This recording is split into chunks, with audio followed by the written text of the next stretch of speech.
It did? Good evening. All right. As everyone finds their seats, I'm going to call this meeting to order. This is the August 20th, 2025 meeting of the DRCOG Board of Directors. Welcome, everyone. I'm Jeff Baker, the chair from Arapahoe County, and we're going to start with the Pledge of Allegiance. Please join me.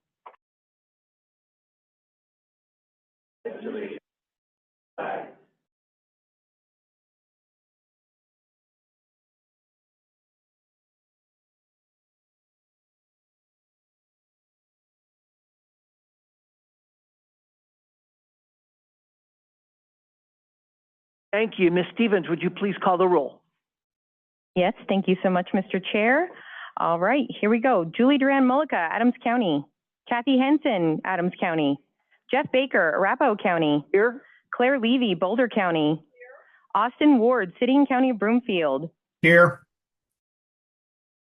Excuse me, Clear Creek County, Rebecca Lloyd. Adam Paul, Denver. Kevin Flynn, Denver. Here. Kevin Van Winkle, Douglas County.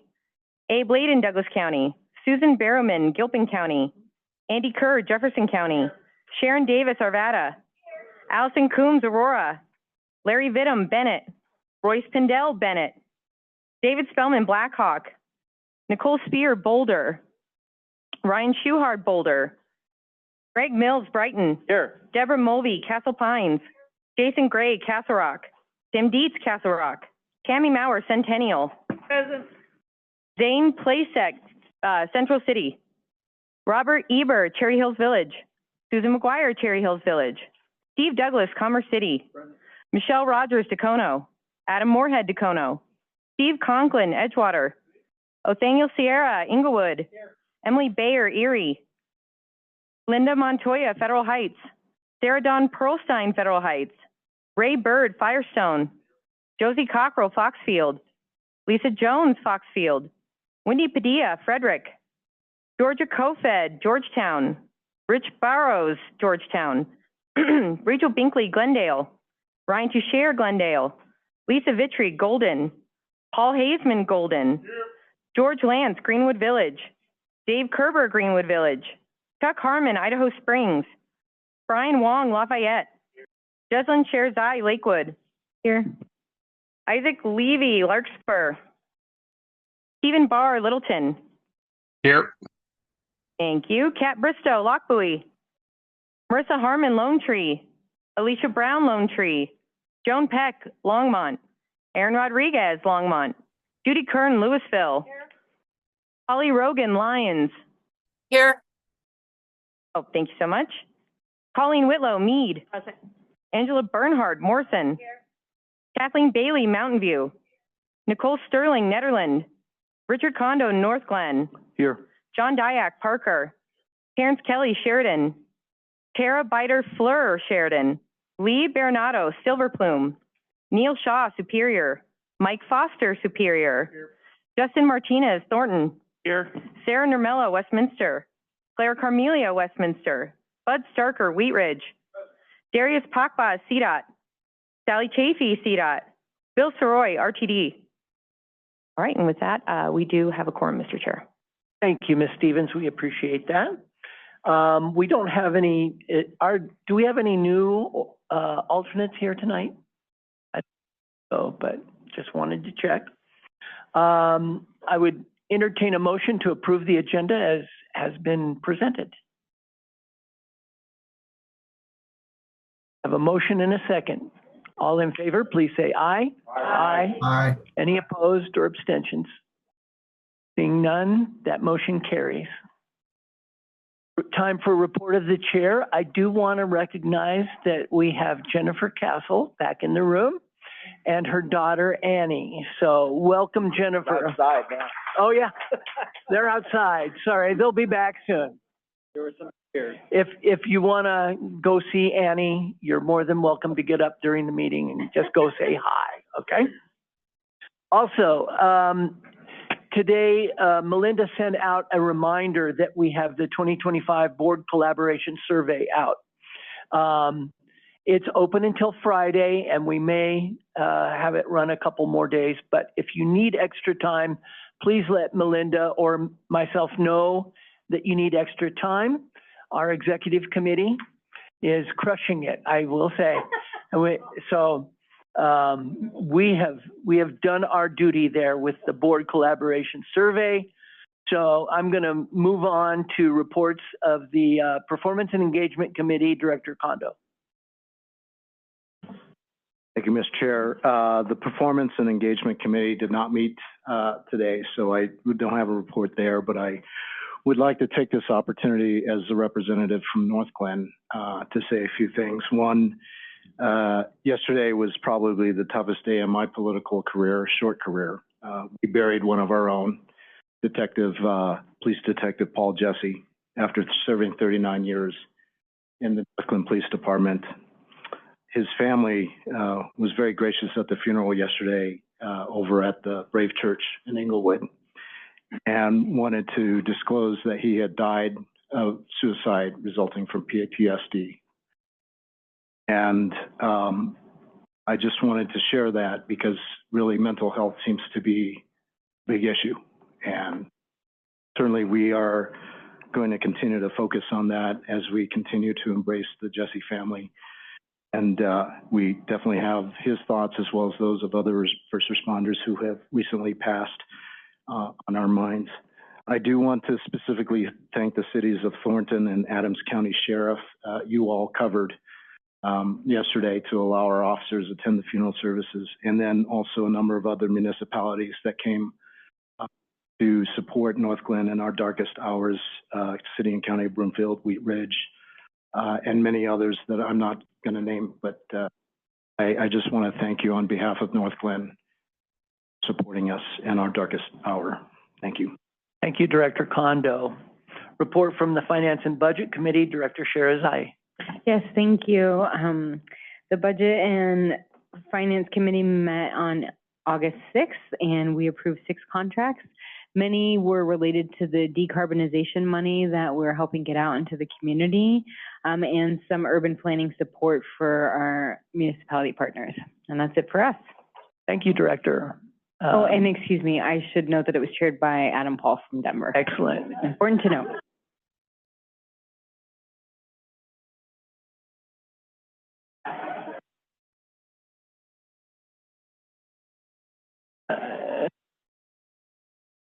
Thank you.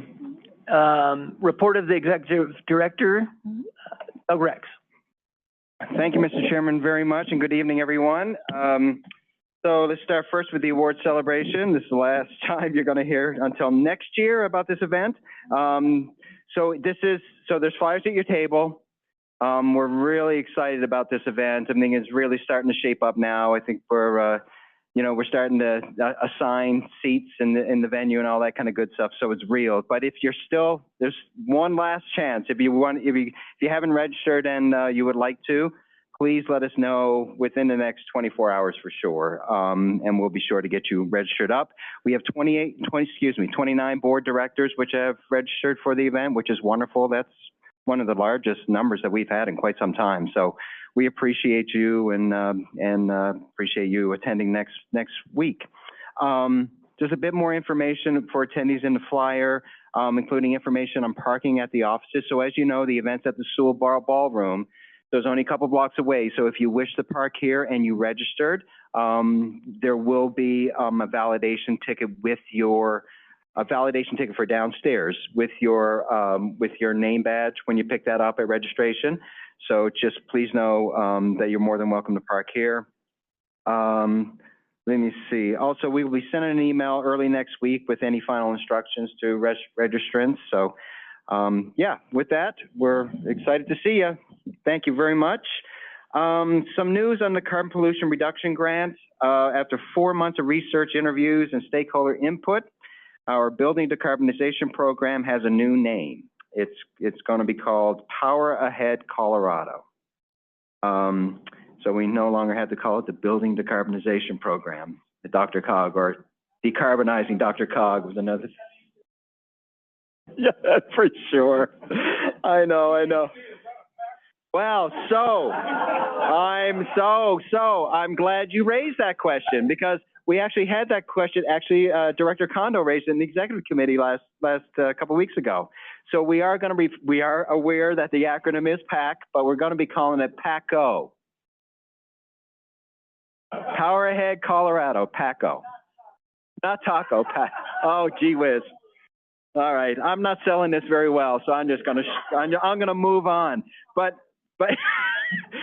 just so you all know, so Karsh Hagen, who's the lead marketing firm for this program, they'll be here to give an in-depth presentation at the September board meeting to just give you some background and how the name was selected, what it means, the significance of it, and all that kind of good stuff. So stay tuned. I won't spoil it, quite frankly.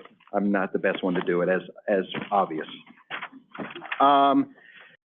So recognition, I just wanted to quickly just share with you, the Government Technology Center of Public Sector AI recently recognized individuals and organizations and their work and influence in the AI space.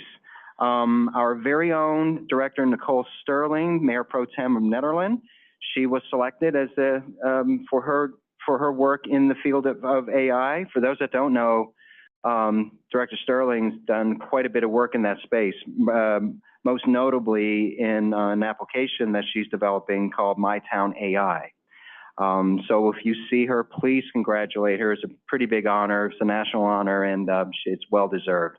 And if you have not received a presentation or your staff on My Town AI, you should schedule that. It's fabulous what it can do and what the hope it can do in the future. So I think that'd be wonderful. Actually, maybe we might even get Nicole to give like a quick brief presentation to the board about the concepts and then schedule something.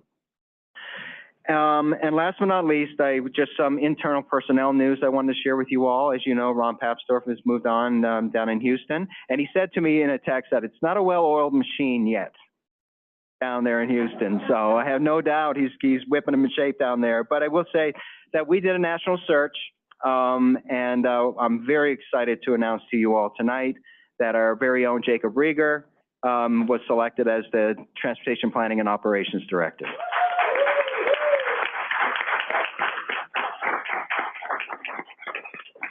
As you may know, Jacob has over 30 years experience now, Jacob? Almost 30 years of transportation experience. He's been at DRCOG since 2011? Since 2012, shoot. Yeah, see, it's longer, that's exactly. All right.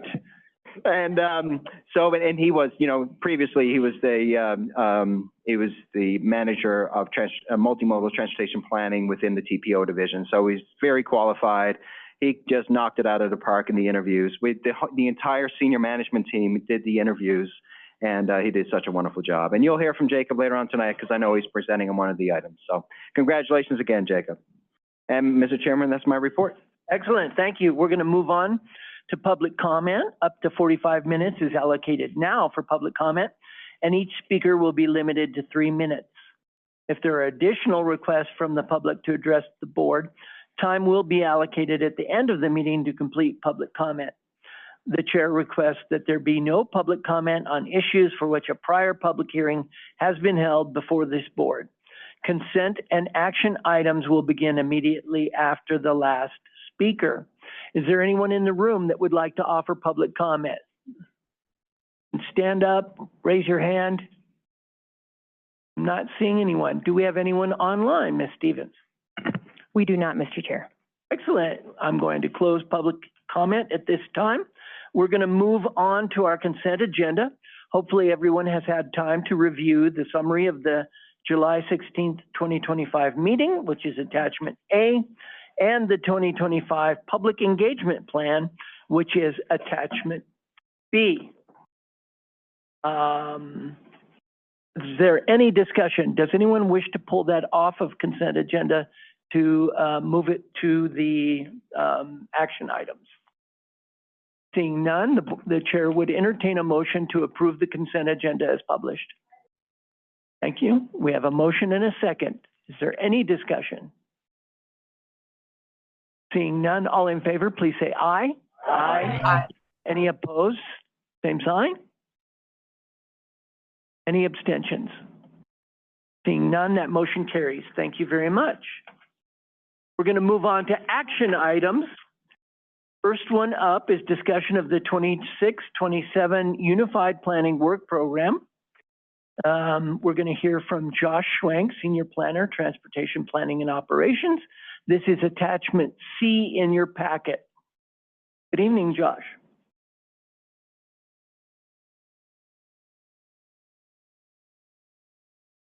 Good evening, Chair and board members. All right, we should be good to go. Here we go. So here today to discuss our Unified Planning Work Program, or UPWP. Essentially, what this document is the work plan for DRCOG in our role as the Metropolitan Planning Organization, or MPO, for the Denver region. So it covers all of the transportation planning tasks, which we will engage in over a 2-year period. It covers federal fiscal years 2026 and 2027. So because our MPO function is federally funded, we do create this document to share back to our federal partners how we will be using those funding in our MPO process. We also want to share that with the general public and with all of you, so you know what to expect from DRCOG staff over the next 2 years, and to coordinate with CDOT, RTD, and all of our local agencies to make sure that we are all on the same page when it comes to transportation planning in our region. So to develop this document, we look at a couple different levels of direction. So as a federally mandated document, the requirements are listed in federal legislation and regulations. We also receive guidance and directives from our partners at Federal Highway and Federal Transit Administration. There are also 10 planning factors that are listed in the federal transportation legislation, which must be addressed in UPWPs. We also, as the MPO, we undergo a certification process every 4 years with our federal partners. They review our MPO process and provide any comments or opportunities for growth. We make sure that those are addressed within the next document as well. At the state level, there is state legislation also directing MPOs and RPCs on planning tasks that we are to engage in. And we also, of course, work with CDOT, DOLA, and other state agencies to ensure their needs are met in our process as well. And then, of course, we look for local direction from those of you here in our region, and I'll talk a little bit more about that in just a moment. But whatever we do, we obviously need funding for. So the federal planning funds, which are used in the UPWP, called the Consolidated Planning Grant. It comes from both the Federal Highway Administration and Federal Transit Administration. We do expect the funding available in each year to be relatively similar to what we've encountered in previous years. The main change is that in recent years, the state has implemented a cap on the amount of funds we're able to carry over from year to year. So we have been spending down the amount of carryover balance that we carry from year to year to bring us down within that cap. So we do have less reserves to fall back on because we are now meeting that cap.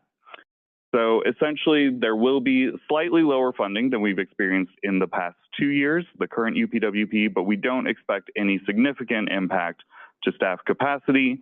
We just might be relying perhaps more on in-house staff efforts rather than going out for consultant contracts as often. We also might explore potentially incorporating other funding sources into the mix in the future.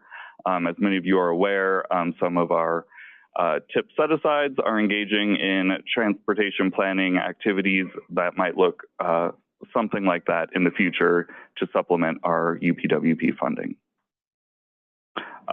One other just note on funding, I did want to recognize Director Maurer. In the Regional Transportation Committee meeting yesterday, she did catch a typo in Table 7 of the document, so that has been corrected in the document before you this afternoon, but special thanks to her. And I believe a hard copy corrected version of that table is within your packets tonight. So once we've established what the federal and state requirements are and what our funding outlook looks like, next we wanted to gather feedback from all of you. I'll touch on that on the next slide. We took that feedback back internally to develop task lists, proposals for changes to the tasks in the document. All of those proposed changes were reviewed for readiness. Were we ready to start those processes? Do they need some more exploration? How well they aligned with the priorities that we heard from all of you, and then how they aligned with staff and financial resources. Those results that made it through that screening process were then incorporated into the document, which was provided out for public comment. We did receive 2 public comments, which are provided in your packet. We also provided it out for partner review to CDOT, FHWA, and FTA, and any comments that they made were also incorporated into the final draft that is before you tonight. So what we heard, some of you may remember, we went through kind of a Mentimeter exercise with this body, as well as our Regional Transportation Committee and Transportation Advisory Committee. We also went through that same exercise internally with staff, as well as with our partner agencies through our agency coordination team. All of that feedback we coded based on common topic areas, and you can kind of see a word cloud of what we heard there on your screen. The sort of 5 key themes that stood out to us. There was interest in air quality, emissions, and resilience. There was interest in land use and housing policy.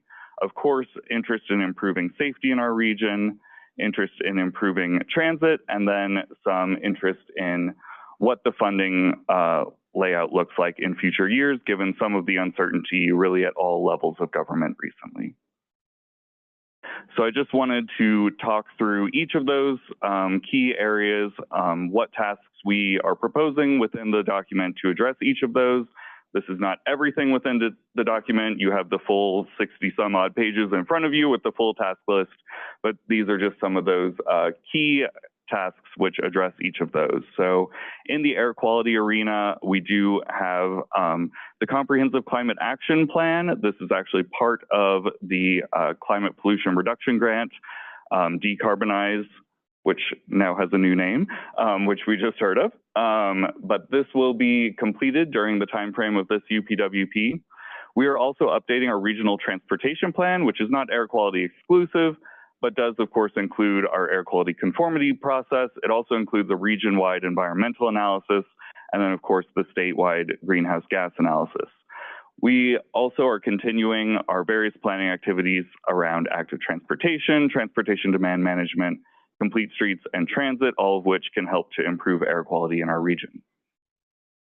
For housing and land use, we are anticipating the completion of our regional housing strategy within the timeframe of this UPWP. We are also anticipating an update to our MetroVision plan to incorporate more of the housing and land use aspects, which have really risen to the fore in recent years. For safety, we are looking at updating our regional high injury network as well as the regional crash profiles, making sure that those are reflective of the most recent crash data that we have available. We are also looking at completion of a Vision Zero operational toolkit that can be used by local governments to quickly implement some safety improvements. We're also looking at some white papers sort of coming out of the Crash Data Consortium work, looking at potential policy changes related to crash reporting. And then a new task sort of coming out of state legislation is looking at a gaps analysis of our active transportation network in our region. For transit, we are looking at continuing our work with the Regional Bus Rapid Transit Partnership in coordination with CDOT, RTD, and all of our local governments. We are also looking at the completion, well, piloting and completion of our regional trip exchange hub, Ride Alliance, and that will actually be moving into the UPWP, whereas that was previously funded primarily through grant funds. We're also looking to explore potential coordination around microtransit systems. We've seen these popping up in a number of communities around the region. Is there a role for us to play in coordinating between those systems to make sure they are all talking to each other? I also do just want to note that these are the DRCOG specific tasks, but Objective 8 of the document also includes many RTD-related, transit-related tasks, as well as those associated with other agencies in our region and statewide. And finally, on funding, a lot of the funding that we distribute as an agency through our TIP is limited. That is state and federal funding. So we have limited ability to control that funding, but we do anticipate continuing our regular TIP calls for projects and our various set-aside programs in the way that they are most impactful for our region. We're also looking to explore what a cost of service analysis might look like for our region. Essentially, we all know that different types of infrastructure, different types of development have different costs associated with implementing and maintaining those. So we might, we wanted to explore if we have a role to play in creating some sort of toolkit or resource for local governments to consider when implementing different types of infrastructure. So with that, happy to take any questions. That was just kind of a high-level overview of what is in the document, but more than happy to answer any questions folks may have. Otherwise, I do have a proposed motion available for you. Questions? Comments? Director Kondo. Thank you, Mr. Schwink, for the presentation. Really appreciate that. I was just wondering, going back to safety, I think we received a briefing on improving the reporting of crash data 6 or 9 months ago. So I'm just curious, is that something that's going to be dovetailed into this? Absolutely. So that's really what we're getting at is taking all of those findings from the crash reporting work and looking at how we might better implement those in the region and the state. So really just continuing on with that work. Okay, gotcha. So really this initiative seems like it's really weaving together a number of things that were previously kind of one-off or separate initiatives. Am I characterizing that correctly? Absolutely. So the UPWP covers all of the work we do as the MPO for the Denver region. So that includes a lot of different topic areas that we address. DRCOG also addresses additional things. For instance, our AAA is kind of outside of our MPO area, but we really want to make sure that this document is comprehensive when it comes to those MPO functions and really covers all of that transportation planning related work that we do. Okay, thank you. Director Flynn. Thank you, Mr. Chair. Just one comment. I wanted to say that I found the 2 public comments we received to be very affirming. There you go. Thank you. Director Levy. Thank you. Thanks, Josh. So actually, when I tried to click on the link for the full document, it said I've gotten off the track and I'm lost and I need help getting back. So I was wondering, I know, we do approve these up-ups pretty, periodically. Could you summarize, like, what is different in this one than previous? Like, what is changing? Or are we really just continuing to do the same? So I'll do my best without the document directly in front of me.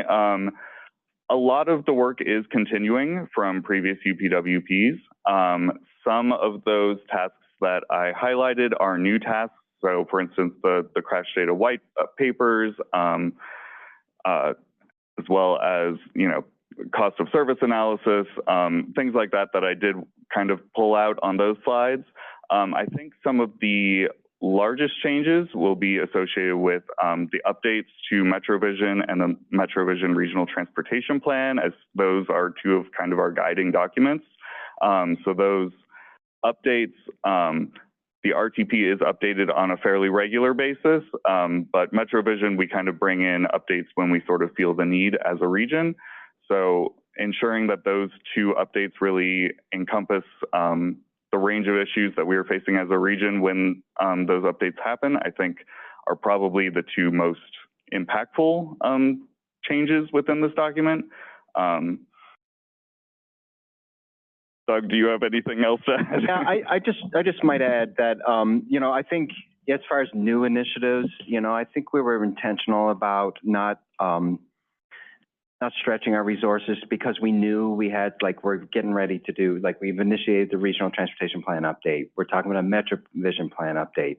We're talking about a new TIP cycle within, at least the beginning of the TIP cycle within these 3 years, right? So I think there's a lot of big major initiatives that we're required by federal law to do that, we just want to make sure that we can adequately, perform those functions. And of course, the housing strategy work will continue as well, right? And whatever the next step is associated with that, there's enough flexibility in there to talk about that too. Director Davis. Thank you for the presentation. And I'm really buoyed by the fact that we are going to look at micromobility and trying to do it region-wide.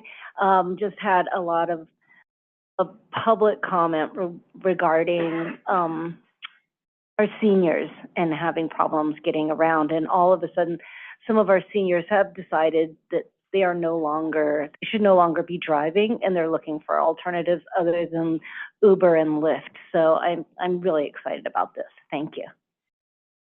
Any other questions or comments? If not, the chair would entertain a motion. Director Flynn? I move to approve the 2026-2027 Unified Program. Second. We have a motion and a second. Any further discussion?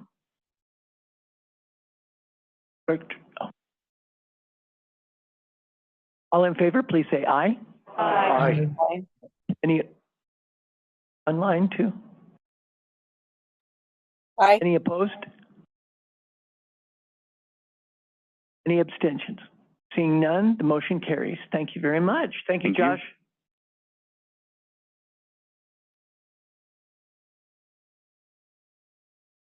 We're going to move on to item number 10. This is discussion of the corridor transportation planning selection recommendation. It's attachment D in your packet. And we have Jacob Rieger going to be presenting to us.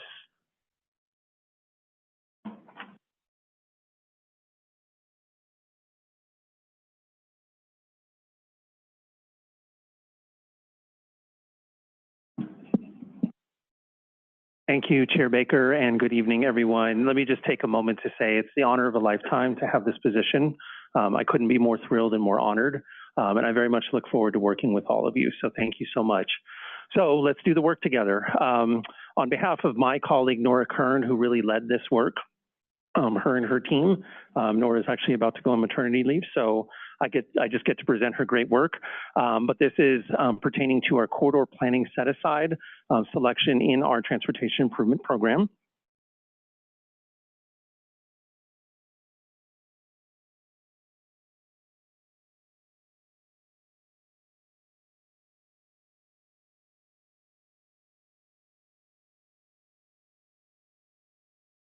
Okay. So when you become a division director, your IQ rapidly decreases. It's just part of the deal. So here we are.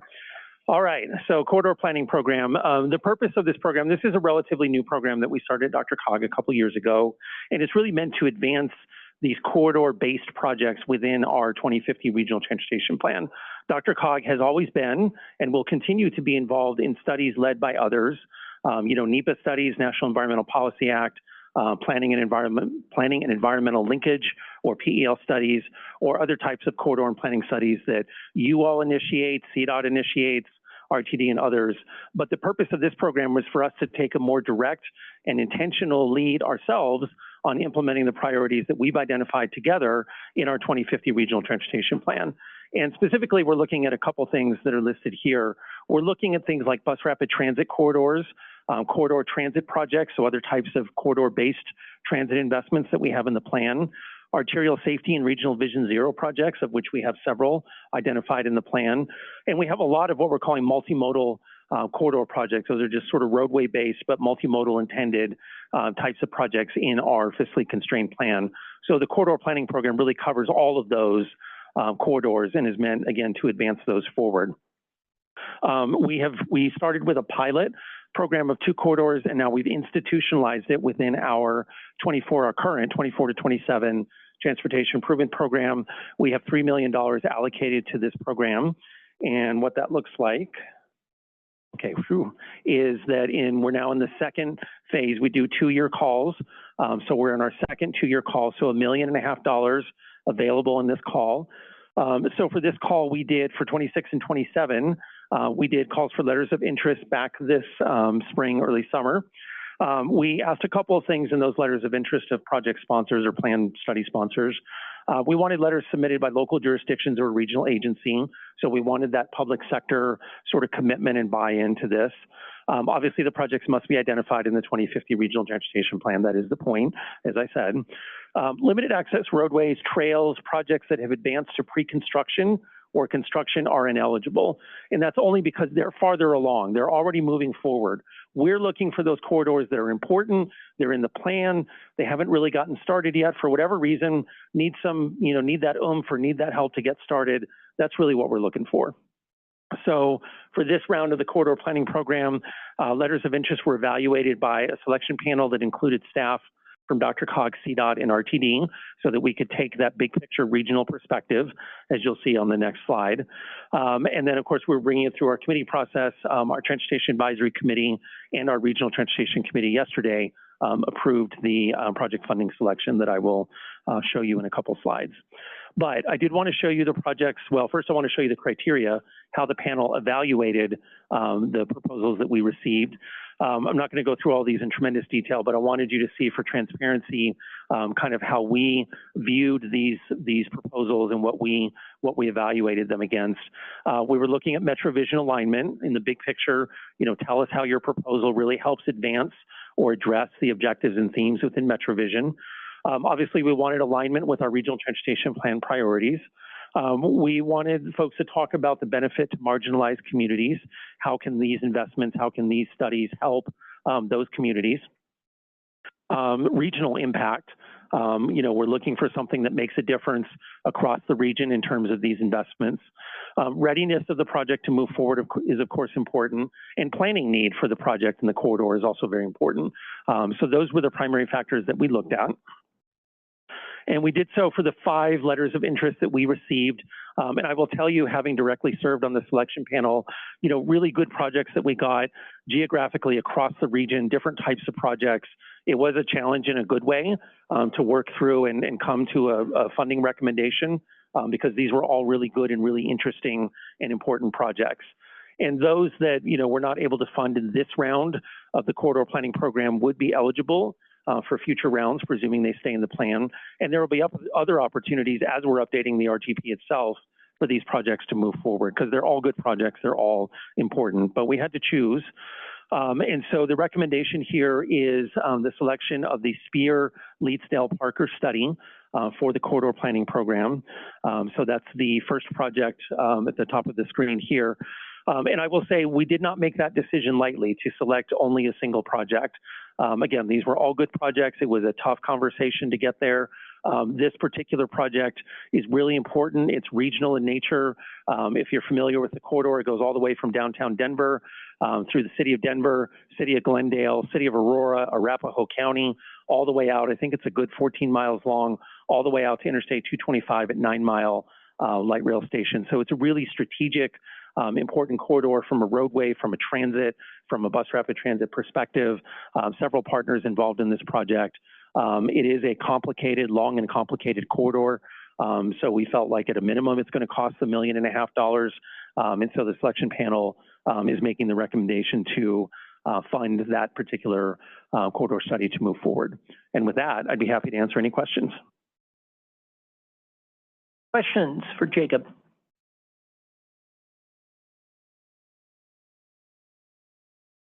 Director Kondo. Thank you and congratulations. The one thing that kind of occurred to me is exactly the point that you made towards the end. It's like, okay, well, you could fund just a singular project at $1.5 million, whereas if you were to look at the entries that came in second, third, and fourth, it's a little bit over well, no, wait a minute, yeah, it would be over $1.5 million, but at least the benefit is spread out or distributed over a wider geographic area. So I wonder if you could share how you all in the committee kind of reckoned with that. Yeah, that was exactly sort of the complicated, complex decision-making that we had to go through, is where is the best investment, thinking about geographic equity, thinking about the strength of the project. Ultimately, where we landed was that this project was ranked pretty highly above the others. There was pretty unanimous consensus that this really was the number one project. We did talk through that very issue, geographic equity, and we talked through, was there a way that we could fund more than one project, or what would that look like? But just, sort of honoring the process of the evaluation, the scoring, the quality of the project. Yes, we did land here, but we did not land here lightly in terms of choosing the one project over choosing more than one of the others, to your point.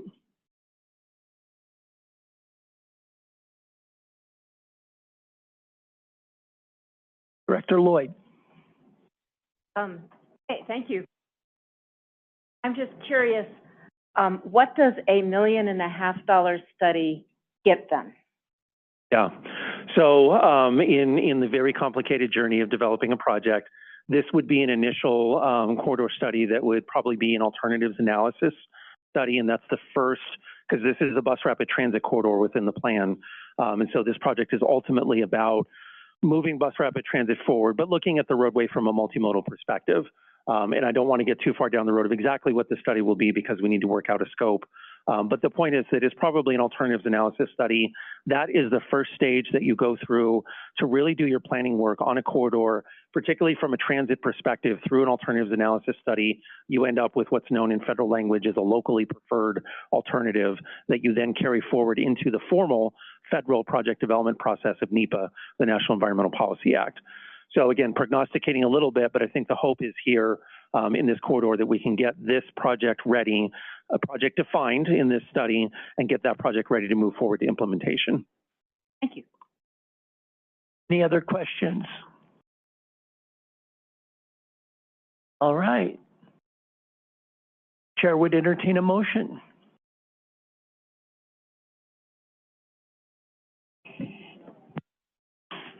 Okay. To approve the Parker study.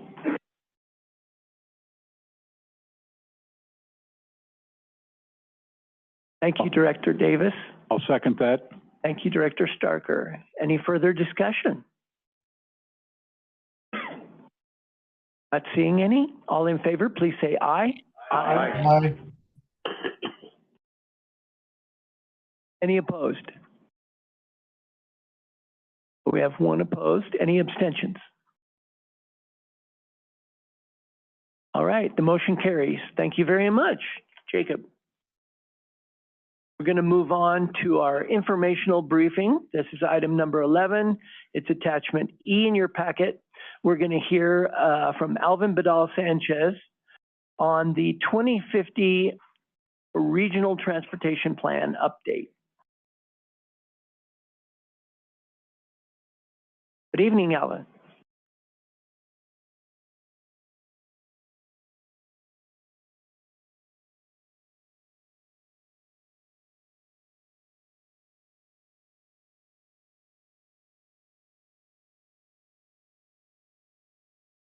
Thank you, Chair. Good evening, directors. I'll be providing an update on a process that we're about to be undertaking related to our regional transportation plan kicking off next week.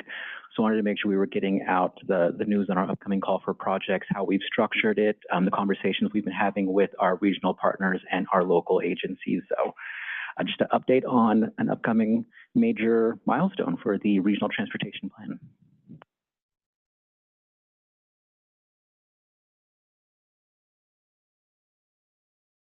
When it comes to our regional transportation plan, we're not only talking about the needs and priorities here at the DRCOG regional level. When we talk about our regional transportation plan, we're pulling from all of the good planning work that's been done from our state partners, our local partners, our regional partners, and what we have coming down from our federal partners. So we roll up all the different plans that are currently being implemented across the region.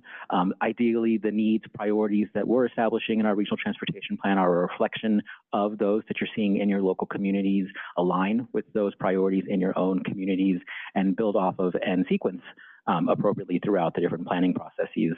One that we've worked really hard through this year is CDOT's own 4P process that's been occurring at the Region 1 level for their 10-year plan and statewide plan process. So as we can, we do align, we do sequence, we try to build on all the different planning work that's occurring in our region.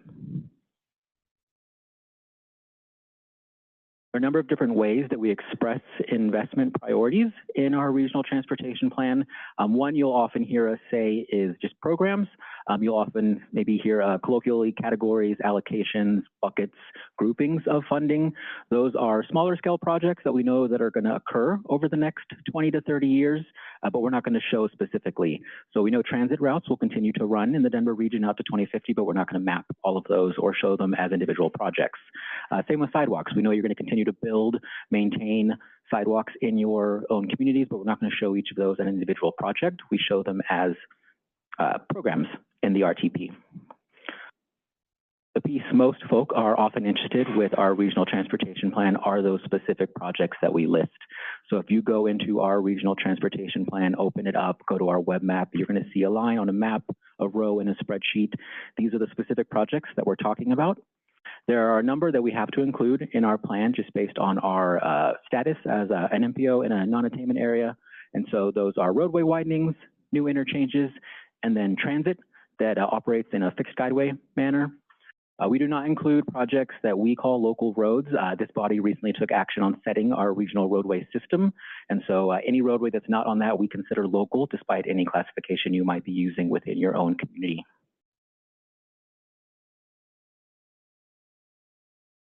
The last time we were making this 2050 regional transportation plan back in 2020, we were very intentional about broadening the types of projects we include in our regional transportation plan.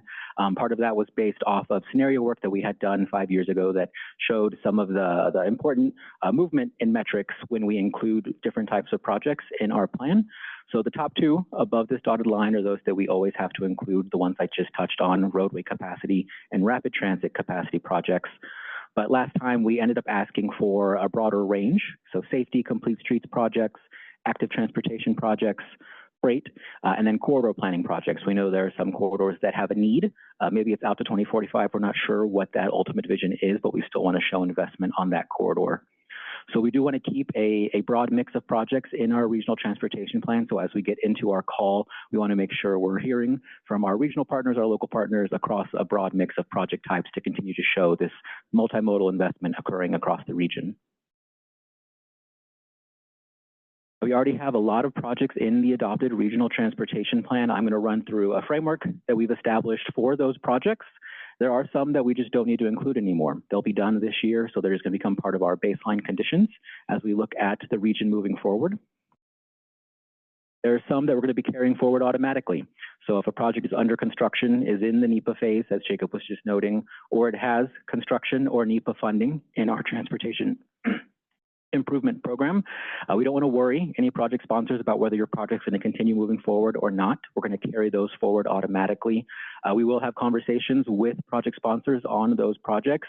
Is the scope still appropriate? Is the timeline still appropriate? Has there been a change in cost? Depending on the change of magnitude that might exist with those conversations, we might ask for a resubmittal, but moving into the conversation, we're assuming that we'll be carrying forward those automatically. Then there's a whole host of projects that are eligible to be resubmitted for evaluation to be included in the plan. So these are projects that are planning for pre-NEPA. So those could be those vision corridor studies that Jacob was noting, planning environmental linkage study. You're not in the NEPA phase yet, but you're getting close. So those are eligible to be resubmitted. There are other projects where there's just not been any work done, and that could be the case where there's a project out in 2050. We haven't gotten into the project development phase yet, so could be eligible to be resubmitted. And then we have a whole side of the RTP that we call locally funded. So in this call for projects, we're going to be talking about projects that use CDOT, RTD, and DRCOG funding. We have a whole other side that's locally funded. So those could be projects that are being done by local agencies through sales tax, through bonds. Maybe a developer is handling that project for you. Those projects would be eligible to also submit for inclusion using regional funding in this upcoming call. There's a larger framework that the 3C planning partners will be using to develop draft investment priorities currently shown on the screen. I'm going to focus on how we're hoping to identify priorities and the evaluation process that we've established. But in the larger framework, the 3C planning partners, DRCOG, CDOT, RTD will be taking the revenue assumptions that we have out to 2050, combining that with the evaluation that we'll be getting through and creating a draft list of investment priorities that we'll be bringing back before our committees and the board for action before we get into future phases of the RTP. To identify priorities, we established a two-track process last cycle that we're bringing back.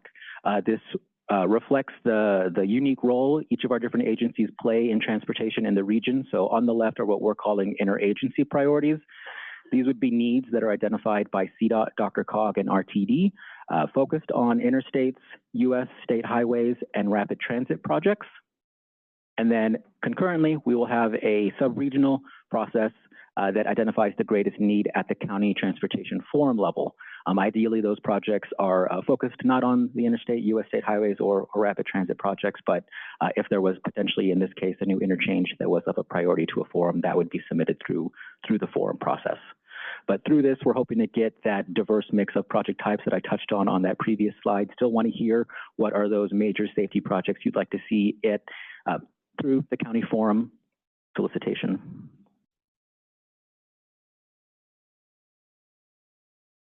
We are using a framework that we developed for the last cycle that looks at how each of our different counties are situated in the region. And so each of our county transportation forums will have a submittal cap for projects to be evaluated and included in the plan. So in this case, the city and county of Denver makes up roughly a quarter of our region when you average population, employment, and vehicle miles traveled. This is not a promise that these county forums will be getting that exact number of projects. There's no promise that Adams County, in this case, will have 15 projects in the regional transportation plan. It is just for submittals for evaluation to be included in the plan. But looking back at last cycle, around a half to three-quarters of projects that were submitted through the forums were ultimately included in the regional transportation plan in some way. For those who might be doing math on this slide, you'll notice that they do not add up to 100. We did set a floor for our smaller counties, a floor of 5 submittals, just to make sure this call for projects is worth it at that level. Again, not a promise that there would be 5 projects potentially from the city and county of Broomfield, but recognizing in this call, looking out to 30 years, there are major priorities that are existing at the county level that we can try and reflect.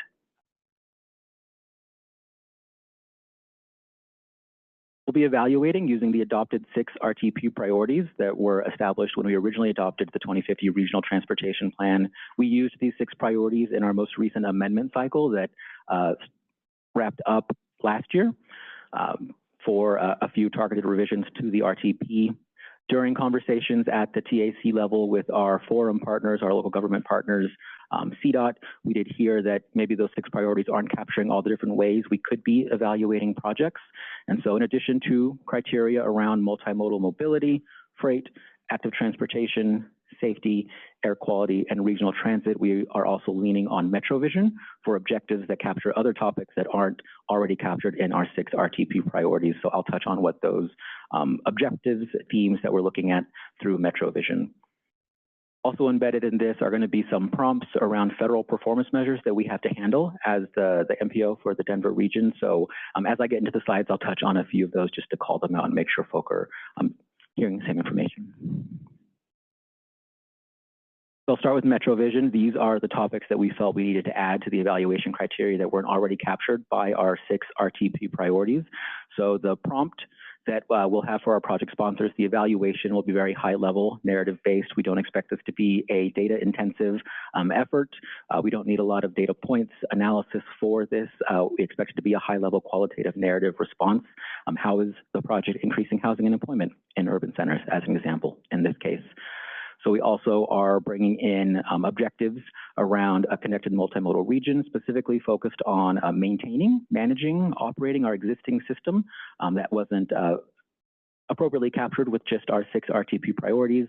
And then also a theme, an objective around resilience based on interest that we had heard from our committees and the board late last year related to our scenario planning work. Tied to each of these, you're going to be seeing a yes, no, or a high, medium, low. So that is where I'm mentioning that we're just looking at having a high level understanding of these projects. We want to make sure we understand them as best we can at DRCOG staff, but we're not looking for a 2.5 type of scoring. So high, medium, low, 3, 2, 1, yes, no, 1, 0.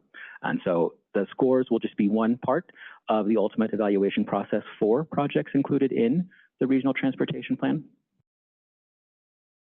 In terms of multimodal mobility, bringing in some of the other objectives that already exist in MetroVision, but tying them to one of the 6 priorities where we thought it was appropriate. On this slide, you might see a double count of a bullet point, so that has been corrected in the final framework. Apologies, it wasn't captured here, but in this case, amenities that support healthy active choices won't be counted twice in this slide. On this slide, I'll point out under freight, there are a number of different prompts that we'll be asking our project sponsors. 2 of those say TPM, so that's Transportation Performance Management. As an MPO, we do have some federal performance measures that sometimes align with our MetroVision measures, but in this case, we're also going to be prompting our project sponsors, how might a project be improving travel time reliability for freight trucks in the region. And so some of these do have a number of sub-prompts within them to spur rationale, explanation, justification in our project form that we're developing. And then final slide on criteria, just highlighting safety, air quality, regional transit. Some of these you'll see that the original statement is being scored. In case like regional transit, you can just respond to the larger prompt and get a score. Others where we think it's appropriate, we're also highlighting a sub-prompt that we might want to hear about. In this case, transit safety or transit asset management. For all of these, we'll be keeping that high level, qualitative and narrative-based in responses. So once we get all those projects, DRCOG staff will score those, and then we're going to be proposing meeting with a body we're calling the Regional Review Panel. That'll be made up of staff from DRCOG, CDOT, and RTE, as well as a representative from each county transportation forum. They're going to take into account the scores that have been provided from DRCOG staff, as well as other data points that we want to provide this cycle. Last cycle, we brought in congestion mobility scores. What might that corridor look like with or without the project? County forum prioritization, what is the #1 project coming out of a particular county? And then we've been developing an equity analysis for the RTP that leverages our existing equity index here at the agency. So another data point to bring into conversation to figure out what we should be including in the adopted RTP. Like I'd mentioned, the evaluation will be scored on our 6 priorities, MetroVision objectives, and performance measures where necessary. The 3C planning partners, DRCOG, CDOT, RTD, will combine the feedback that we get from our regional review panel with our draft financial plan. How much money do we think is available out to 2050 for projects? And then that will come before our TAC, RTC, and the board for ultimate action to set those investment priorities. Like I mentioned, we're kicking this process off next week. Still tentative schedule, but we are hoping to start a call for projects next Monday, August 25th, run at least 6 weeks, closing October 10th. We are still looking at that schedule, seeing if we can wring out any couple days at the end to give our project sponsors as much time as possible to work through a process we're asking to occur at the forum level. We're going to be using FormStack as a platform that's been leveraged through our tip set-asides. That's been very successful and effective, so we want to make sure we're being consistent in our various calls, asking for various information around concurrence for potential facilities that are being impacted. One note here just around eligible agencies. Only public sector agencies are eligible to apply for projects in the RTP, so no submittals from developers, as an example. Only RTD can submit fast tracks projects, and only tollways can submit projects on toll facilities. So just recognizing the owner of those facilities being the submitter of projects for those facilities. We'll be asking basic project information similar to what we have currently in the adopted RTP. Where is that project coming from at a county level? Some sponsor information, name, description, cost. We have to make sure that our plan is fiscally constrained. So we need to know how much that project is going to cost, and then we also need to know when it might be done. So we know a project that costs $10 million today will not cost $10 million by 2050, so we do an exercise to grow that cost out into the future to make sure we're being fiscally constrained.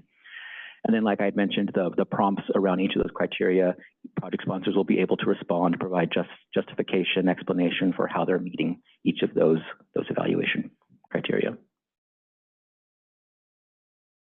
So looking at where we've been, where we're going, we've been having a number of conversations with our Transportation Advisory Committee. That wrapped up in July. We just went before our Regional Transportation Committee yesterday, before you all this evening, opening our call for projects next week, running through early October. At that same time, staff from DRCOG C.RTD are going to start meeting pretty regularly to talk through the financial plan, their own agency priorities. We'll get into our evaluation phase in mid to late October and hope to be before our Transportation Advisory Committee in December to start that action on those investment priorities. And then before our Regional Transportation Committee and the board in January. We want to make sure that those priorities are established appropriately in our regional transportation plan, because then we're going to be pivoting to modeling. And it can take us up to 6 months, as you often hear us say, to get through our federal air quality and state greenhouse gas modeling. So we want to make sure that those priorities are set appropriately, have been affirmed and adopted before we move into that pretty intensive process with our state and regional partners.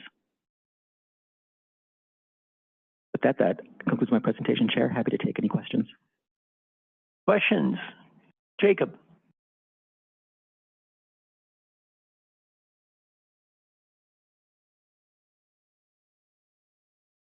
Me? Not yet. Okay. Jacob Rigger is going Sorry, to. just trying to get the microphone to work. Yeah, thank you, Chair Baker. Again, when you become a division director, your IQ decreases rapidly. It's already happening. Just really quick, thank you very much. I just want to add to Alvin's excellent presentation that while this may feel new to some of you who weren't here last time, for those of you that were, this is virtually the same process that we used 4 years ago, the last time we did a major update to the 2050 Regional Transportation Plan. So just want to provide some reassurance that as detailed and complex as it is, it's what we did last time, worked really well, and we're trying to replicate that process. Thank you. Director Lloyd? Hi, thank you. Back to page 3 on your PowerPoint, you, with the map of all the little counties, yes. When you look at the smaller counties, and you said Clear Creek, for example, would have 5 submittals, are you basing that on population or on traffic? Because remember, we have I-70 from Evergreen to the Eisenhower-Johnson Tunnel. So it's an average of population, employment, and vehicle miles traveled, so traffic across the region. For the various data points, some of our smaller counties don't get up above 1 or 2% on any of those metrics. For a few, we do rise up to 5 individually.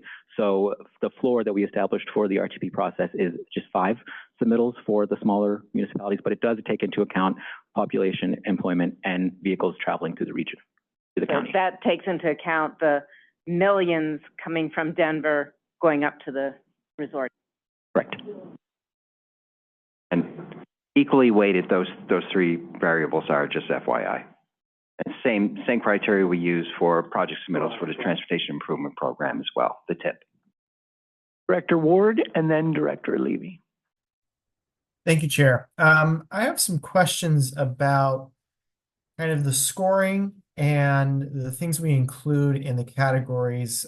So I'm looking at the evaluation framework slide for everyone. So under multimodality, you guys have provide more ways to travel by car, bus, bike, and foot. If one of our goals is to reduce greenhouse gas emissions, reduce vehicle miles traveled to come in compliance with what the state would like us to do, as well as make an attempt to get out of non-attainment, why are we providing a path to increase a way to travel by car, knowing that that reduces safety on roadways? Because you're probably looking at roadway expansion, that increases vehicle miles traveled, greenhouse gas emissions, reduces safety, and it does nothing to alleviate traffic in the long run. So can you walk me through why that criteria has, one, the weight, but also that category of travel by car? Yeah, happy to. So one response to that one is rooted in our regional Complete Streets toolkit, Complete Streets work. Part of the work we're doing here at the region is about balancing different ways folk are traveling. So we recognize that not all trips are potentially appropriate for biking, walking, taking transit, aren't as feasible. So we do want to make sure that we're providing the most appropriate ways for our communities, for residents in the region to be able to make those trips in the region. For the second piece, since we are leaning on established RTP priorities, we have started some internal conversations about how we might reframe a few of these. So there is the possibility as we work through the RTP update, we've gotten a lot of questions about how active transportation, how is that different from multimodal mobility? So there is flexibility once we're through this evaluation process to adjust some of these. Do these 6 priorities still make sense once we get through our own RTP update? But part of it is just based on how we want to reflect the different needs that are occurring across our large region. Well, thank you for that, but I'm just going to respectfully disagree that we've already built an entire infrastructure around people getting around by car, and that hasn't worked. And we don't have the same emphasis on getting people around by walking, by transit, by bike. And I think that should be weighed more heavily than adding another lane to a road that isn't going to solve a traffic problem in the long run. Thank you, Chair. Thank you. And I think Jacob has a comment about that. Thought that was why you coming up. Thank you. Okay, thank you again. Is this okay? I'm off to a great start tonight. Thank you again, Chair Baker. Yeah, just Director Ward and everyone, I really do appreciate your comment. We hear you. One thing to add to Alvin's excellent responses that I do want to make clear. We're here talking about tonight the scoring framework for some of those big individual investments in the plan, those big projects that we would show in the plan, and in fact that we're federally required to individually identify and map within the plan. But I do want to be clear that in the entirety of the 2050 Regional Transportation Plan, we literally have billions and billions of dollars in our financial plan and project funding categories for those very types of projects, particularly things like sidewalks, other multimodal investments that may not rise to the level of a big project, but really are the connective tissue of our transportation system. The plan is not going to identify every single, sidewalk project or local bus project or every single, bike path. So the point is that those investments are very much in the plan. In some ways, they're shown in these big individual projects, and in other ways, they're shown in our financial plan and our project funding categories. Thank you. Thank you. Director Levy. Yeah, thanks. Our staff has already started thinking about a list and had some preliminary conversations about what we might want to include once we get our Boulder County Subregional Forum up and going again. But one of the questions that's come up is whether CDOT might resubmit some projects. And I'm just wondering how we should coordinate that. How would we know whether to put that on our list or whether CDOT might put that back in? Similarly with some projects that we're interested in that maybe another county might submit. And I know we can call Jefferson County and see whether they want to put the Highway 93 things in, but just for a kind of a formal way to have that consultation, whether there's a process for that. Yes, so one of the resources that we'll be providing that we've already started a draft version of is a list of the existing projects in the RTP, what we think their current status is. So back to the framework about what we're doing with all of those. Do we think they need to be resubmitted? Are we carrying them forward automatically? Are they complete? We've started that draft list with the TAC in their packets. Based on your question on forums, discussions we've been hearing at the forums, we'll be adding a new column around who should be the lead submitter or who you should anticipate being the lead submitter for those.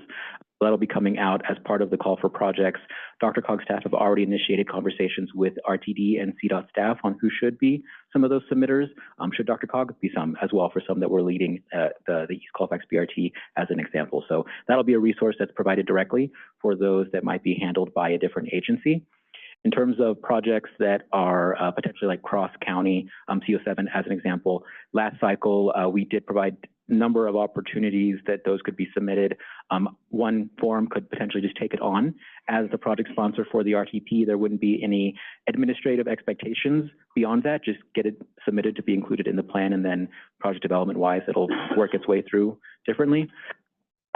Or multiple counties could submit that if they wanted to express like a level of priority or support from their forums. So it could be a both end. We're leaning towards and hoping folk through our coordination can identify a lead sponsor, but it's ultimately up to the forum if they would like to submit a similar project to show support or priority for a corridor or type of investment. Any other questions? Director Kondo. Thank you, Chair. This is one question. Hopefully I'm not going off topic, but in North Glen, and I would assume other rural or small cities, what we're finding out is a barrier for people to use mass transit is really the first and last mile component. So it just occurred to me as I was sitting here listening to this presentation, I just wanted to figure out, you know, you mentioned the 2050 RTP plan. First and last mile, is the funding of that addressing that, or what vehicle, what program kind of helps municipalities be able to solve that problem? So there are projects that we have to include in the regional transportation plan if there's interest in future TIP calls for projects.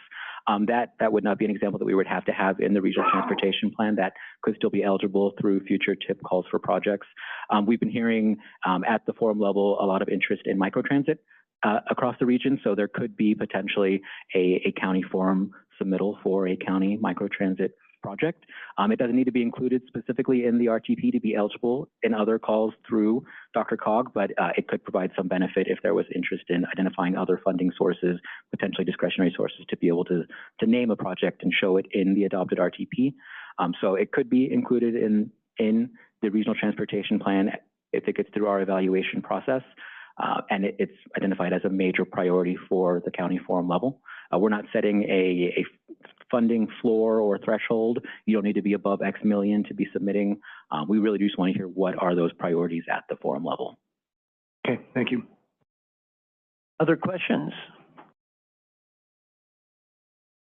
All right, I'm not seeing any. Thank you very much. Appreciate your presentation.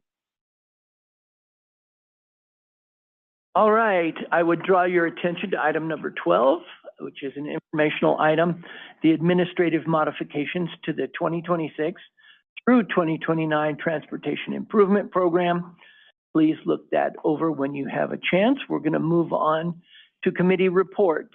I'm going to request that these be brief, reflect decisions made, and information germane to the DRCOG. So, report from STAC. Jacob? I was told you were doing this. Oh. Sheila, no? Oh, no. Maybe go to the next. Okay, we'll go to the next one. Metro Mayor's Caucus, Bud Starker. Thank you, Mr. Chair. I am pleased to provide the following report. It was all happening at the zoo when the Metro Mayor's Caucus convened their August 6th meeting at the Denver Zoo. After a warm welcome from Zoo's CEO, Bert Vescolini, the members were treated to not a bird on a wire, but a talented handler with a beautiful Brazilian macaw on her arm. The next presentations were focused on Fire on the Mountain and the wildlife urban interface, featuring Commissioner Ashley Stolzen and Wildlife Resiliency Code Board Administrator Carolyn Larson. Mike Silverstein, Regional Air Quality Control Executive Director, spoke next about the breath of fresh air emanating from their work along the Front Range. Committee reports followed to assure the group that something's happening here and provide a few details to prove the point. The caucus was dismissed to join zoo staff members behind the scenes for an intimate look at big cats, flamingos, and other assorted fauna inhabiting the grounds. The only parting comment I heard as I was leaving the event sounded like, I wasn't crazy about the Eggman, but I really liked the walrus. Cuckoo, cuckoo.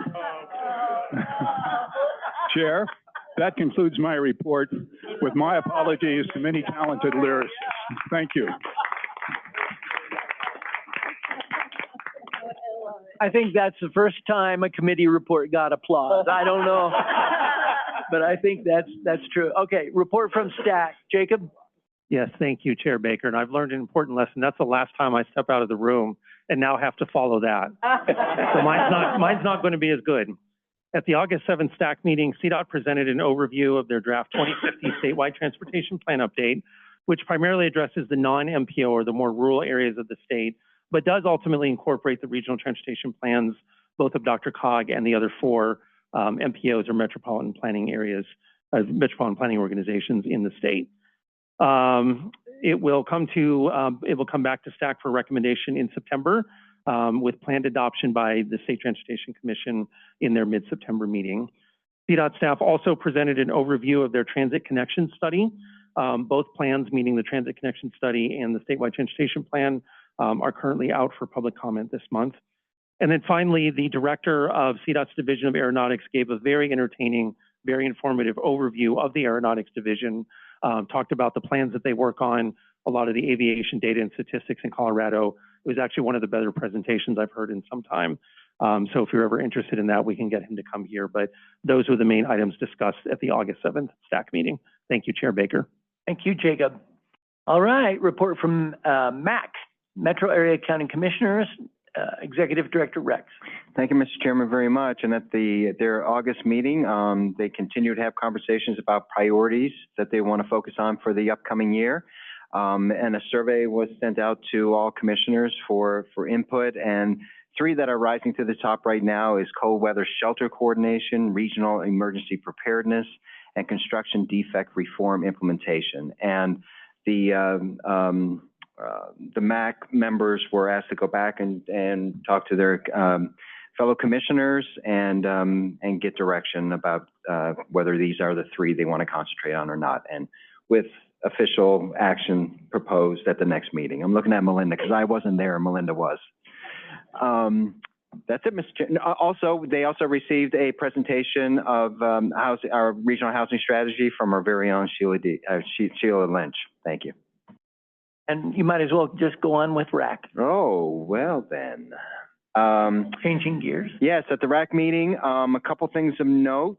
There was, so staff gave an update on the 2025 ozone season, and quite frankly, the readings have not been terrible like they have been in past years. I think a lot of that has to do with, we haven't had, the fires that affecting this region as much as in the past, although we know there's a couple big doozies out there right now. But they've looked promising, to be honest with you. So cross your fingers on that.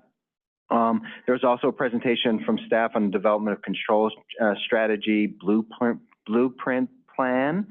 As you know, we're